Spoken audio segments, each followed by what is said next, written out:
Hi mga Lods, isa ka rin pala sa mga nakaka-experience na merong biglaang ad sa inyong cellphone. Kahit hindi ka gumagamit ng YouTube, Facebook, Twitter, and Instagram or anything application na binubuksan mo. Pero bigla merong ads na lang sumusulpot sa inyong cellphone. Kasama ko yung anak ko. Ganun talaga siguro kapag may gusto ka talagang gawin sa buhay mo na walang nakahadlang kahit yung mga anak mo pa.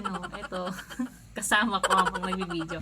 Pero back to topic tayo guys. Paano ba talaga tanggalin yung mga ads na bigla na lang sumusulpot sa ating mga cellphone? Sa totoo nga, nasa settings lang natin nga. Baka kasi bigla tayo nag-restart ng ating mga cellphone, nag-open and off tayo ng cellphone, kaya na-open yung ads natin sa ating settings. Ngayon, ituturo ko sa inyo kung paano mag-off ng pop-up ads sa inyong cellphone. First is, pumunta po kayo sa inyong settings. Kapag nasa settings na po kayo, scroll down nyo lang po yan. Hanapin nyo po yung privacy. Ito, privacy. Once na nyo po kayo sa privacy, bubungad po si ads and privacy sa inyo.